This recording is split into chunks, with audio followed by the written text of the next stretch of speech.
कोप भवन से बाहर आए केजरीवाल मोदी को छोड़कर सीधे राहुल गांधी के खिलाफ मोर्चा खोल दिया। अखिलेश यादव के नए घर में ऐसा क्या है जो 2027 में योगी का गेम बिगाड़ देगा? यादव कथावाचकों के मुद्दे पर हंगामा मचाते अखिलेश यादव ने अपने घर की पूजा किससे कराई? मराठी ना बोलने वालों को पीटते राज ठाकरे के लोगों का नवभारत पर मराठी टेस्ट हुआ तो क्या रिजल्ट आया? अब यह पूरी पॉलिटिक्स समझाता हूं। प्रधानमंत्री नरेंद्र मोदी 8 दिनों की विदेश यात्रा पर है और यहां भारत में 4 राज्यों में भयंकर पॉलिटिकल घमासान मचा हुआ है। पीएम मोदी को रोकने के लिए बने इंडी गठबंधन के तार अब खुलते जा रहे हैं। अब तो ऐसा माहौल हो गया है कि इंडी वाले एक दूसरे के खिलाफ खुल के तलवारें भांज रहे हैं। उत्तर प्रदेश में अखिलेश यादव अपनी अलग पॉलिटिक्स कर रहे हैं। कांग्रेस तो कहीं पीछे छूटी हुई है।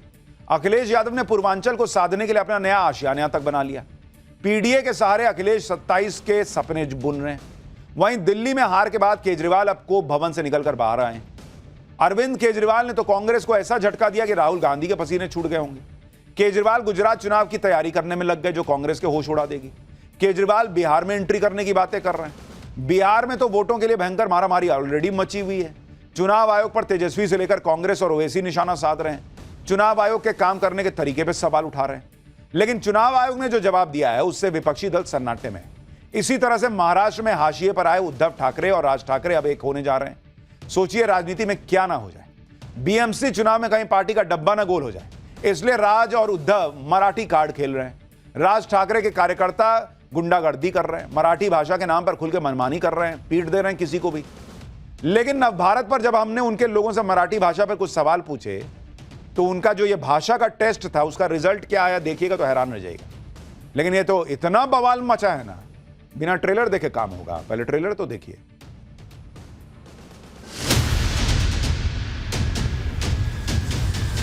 ये पीडीए भवन के नाम से जाना जाएगा। तो एक राजनीतिक मुद्दा बना दिया गया है। ये गलत है ना।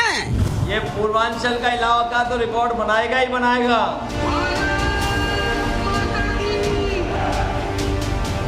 बीजेपी की जेब में या कांग्रेस?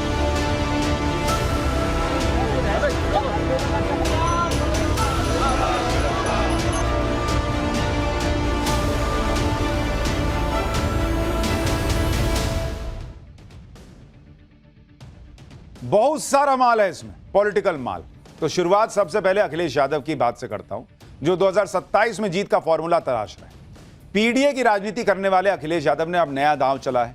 अखिलेश यादव ने आजमगढ़ में अपना नया आशियाना बना लिया है। ये जो शानदार आप आलीशान देख रहे हैं तंबू और जो घर आपको दिख रहा है, ये यही अखिलेश यादव का नया ठिकाना। ये आजमगढ़ से अखिलेश यादव पूर्वांचल को साधने की कोशिश कर रहे हैं। आज पूरे विधि विधान से अखिलेश यादव ने अपने इस घर और दफ्तर का गृह प्रवेश किया। ये वही अखिलेश यादव है जिन्होंने अभी कुछ दिन पहले इटावा में कथावाचक कांड पर जमकर पॉलिटिक्स की थी। तब कहा था कि क्या यादव कथा नहीं सुना सकते, लेकिन जब अपनी बारी आई तो अखिलेश यादव ने काशी के ब्राह्मण से गृह प्रवेश करवाया। वो भी एक नहीं बल्कि 5 ब्राह्मणों से गृह प्रवेश करवाया। इसे पीडीए भवन कह रहे हैं। ना पूजा कराने वाला जो है कोई दलित था, ना कोई आदिवासी था। उन्होंने 5 ब्राह्मण बुलाए और पूजा कराई। अब लोग सवाल पूछ रहे हैं कि क्या अखिलेश किसी यादव से गृह प्रवेश की पूजा नहीं करवा सकते थे? सुनिए अखिलेश यादव के घर में पूजा करवाने वाले पंडित जी ने क्या बताया। हम ही ने कराया। अच्छा, आपका क्या? हम ही ने कराया है। अच्छा, कितने ब्राह्मण थे? हमारे पास 5 ब्राह्मण थे। पार्टी से मतलब नहीं है, मैं ब्राह्मण हूँ, उपरेहित बनकर आया था और इनके बुलाने पर। दूसरी बात, वह इटावा की जो व्यवस्था है वो न्यायालय देख है, वह सरकार वहाँ की देख है, वहाँ ये उत्तर प्रदेश की कि कहाँ से क्या हो रहा है। अब इसके बारे में तो वो नहीं कहा। इसको तो एक राजनीतिक मुद्दा बना दिया गया है। ये गलत है ना। अब बताइए, अखिलेश यादव अपने घर की पूजा ब्राह्मण से करवा रहे हैं। लोगों को लगा था इतना हाल में विवाद हुआ है, पीडीए की बात करते हैं, किसी यादव को बुलाएंगे और पूजा पाठ कराएंगे। इसमें गलत क्या था? कराते एक अच्छी मिसाल पेश होती। लेकिन अखिलेश यादव जी जो हैं उन्होंने पूजा ब्राह्मणों को बुला के कराई। अखिलेश यादव दूसरों को जो बातें कहते हैं क्या उस पर खुद अमल नहीं कर सकते थे? अभी कुछ दिन पहले ही अखिलेश यादव ने बागेश्वर बाबा पर आरोप लगाया था कि बागेश्वर बाबा कथा करने के लिए लाखों रुपए लेते हैं, अंडर टेबल पैसे लेते हैं और न जाने क्या क्या। लेकिन अब खुद के लिए आजमगढ़ में शानदार आशियाना बनवा लिया। अखिलेश यादव का यह घर आधुनिक सुख सुविधाओं से लैस है और पूरी तरह से मॉड्यूलर है। आप देखिए, अखिलेश यादव का यह घर 72 बिस्वा यानी करीब 2.25 एकड़ में फैला है आजमगढ़ के अनवरगंज में यह घर बनाया गया है। घर का नाम अखिलेश यादव ने पीडीए भवन रखा है। घर को 2 मंजिल का बनाया गया है। ग्राउंड फ्लोर पर बड़ा सा मीटिंग हॉल है। फर्स्ट फ्लोर पर अखिलेश यादव रहेंगे। इस कैंपस के अंदर जनसभा भी हो सकती है।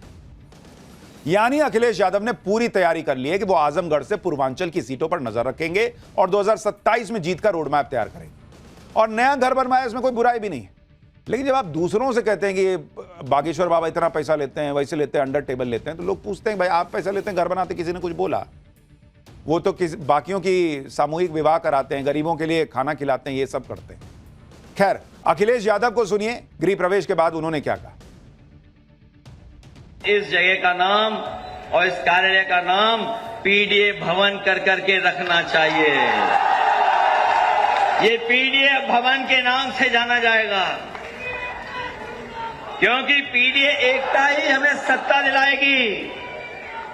पीडीए एकता ही हमारे सामाजिक न्याय के राज की स्थापना का रास्ता खोलेगी। आजमगढ़ को ही अपना नया ठिकाना अखिलेश यादव ने क्यों बनाया, यह भी आपको बताता हूं। अखिलेश यादव की पार्टी यूपी के पिछले 2 विधानसभा चुनाव हार चुकी है। हालांकि लोकसभा चुनाव में अखिलेश यादव का पीडीए वाला दांव चला था और अब इसी पीडीए वाली पॉलिटिक्स को अखिलेश यादव नए सिरे से आजमा रहे हैं। सत्ता में वापसी के लिए पूर्वांचल बहुत महत्वपूर्ण है। 2017 के चुनाव में बीजेपी ने पूर्वांचल में 114 सीटें जीती और समाजवादी को मात्र 16 सीटें मिली थी। 2022 में बीजेपी की सीटें घटकर 86 हो गईं और 2022 में समाजवादी पार्टी ने पूर्वांचल में 55 सीटें जीत ली।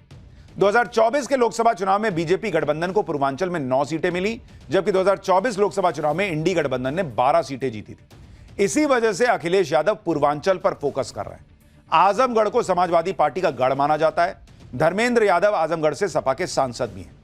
कुल मिलाकर अखिलेश यादव सोच रहे हैं कि लोकसभा चुनाव में मिली बढ़त को अगर पूर्वांचल में बरकरार रख लेते हैं तो शायद 2027 में योगी आदित्यनाथ का जो विजय रथ है उसको रोक पाए। अखिलेश यादव तो इतने कॉन्फिडेंट हैं कि कह रहे हैं कि 2027 में पूर्वांचल रिकॉर्ड बनाएगा। सुनिए अखिलेश यादव को। जो बीजेपी की तरह घबराहट दिखाई दे रही है, ये लग रहा है कि इस बार 27 में रिकॉर्ड बनने जा रहा है। रिकॉर्ड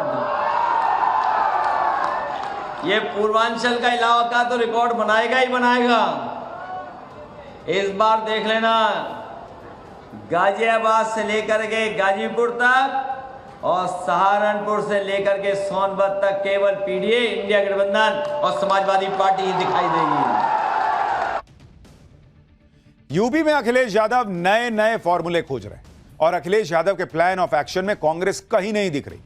इसी तरह से अरविंद केजरीवाल की राजनीति में भी कांग्रेस के लिए कोई जगह नहीं। दिल्ली चुनाव में हार के बाद अब केजरीवाल एक बार फिर से एक्टिव हो रहे हैं।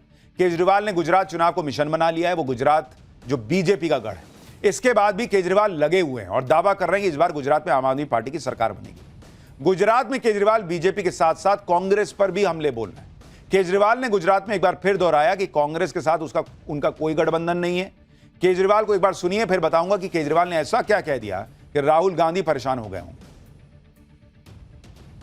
हमारा कोई गठबंधन नहीं है कांग्रेस के साथ। नहीं, कोई गठबंधन होता तो विसावदर में चुनाव क्यों लड़े वो लोग? विसावदर में वो हमें हराने के लिए आए थे। बीजेपी ने कांग्रेस को भेजा था, इनको हराओ, इनके वोट काटो। कांग्रेस ने ढंग से काम नहीं किया, खूब डांट पड़ी बीजेपी की। उसके बाद उनको, कांग्रेस वालों को, तुम ठीक से काम नहीं करते हो। वो इंडिया अलायंस लोकसभा का था, अब हमारी तरफ से कोई नहीं है। भाई केजरीवाल साहब ने तो खुला कह दिया इंडिया अलायंस वगैरह कुछ नहीं है, हमारी तरफ से खत्म है इंडिया अलायंस। और वो कह रहे हैं कि भाई कांग्रेस गुजरात में हारती है तो बीजेपी डांटती है। केजरीवाल ये जान चुके हैं कि कांग्रेस का साथ लेने से उनको कोई फायदा हुआ नहीं। दिल्ली में लोकसभा चुनाव कांग्रेस के साथ मिलकर चुनाव लड़ने पर भी केजरीवाल हार गए थे। तभी से केजरीवाल और कांग्रेस के बीच खटास आ गई थी। विधानसभा चुनाव में भी केजरीवाल ने कांग्रेस पर आरोप लगाया था कि वो बीजेपी को जिताने के लिए काम कर रही है। गुजरात में केजरीवाल इसलिए भी कांग्रेस पर हमलावर हैं जिससे वो कांग्रेस की जगह खुद को बीजेपी का विकल्प बता सके। गुजरात में पार्टी का प्रदर्शन भी ठीक ठाक ही रहा है। 2022 के विधानसभा चुनाव में आम आदमी पार्टी ने 5 सीटें जीती थी। 2022 में आम आदमी पार्टी को करीब 13% वोट मिले थे। केजरीवाल तो गुजरात के मतदाताओं से खुलकर कह रहे हैं कि बीजेपी और कांग्रेस आपस में मिले हुए हैं जी। केजरीवाल ने तो यहां तक कह दिया कि कांग्रेस बीजेपी की जेब में है और दोनों के बीच प्रेमी प्रेमिका वाला रिश्ता है। सुनिए केजरीवाल को। बीजेपी की जेब में है कांग्रेस, कांग्रेस केवल और केवल बीजेपी की नौकरी करती है। मैंने कहा ये कांग्रेस और बीजेपी का रिश्ता क्या कहलाता है? क्या ये भाई बहन का रिश्ता है या ये पति पत्नी का रिश्ता है? आपको क्या लगता है?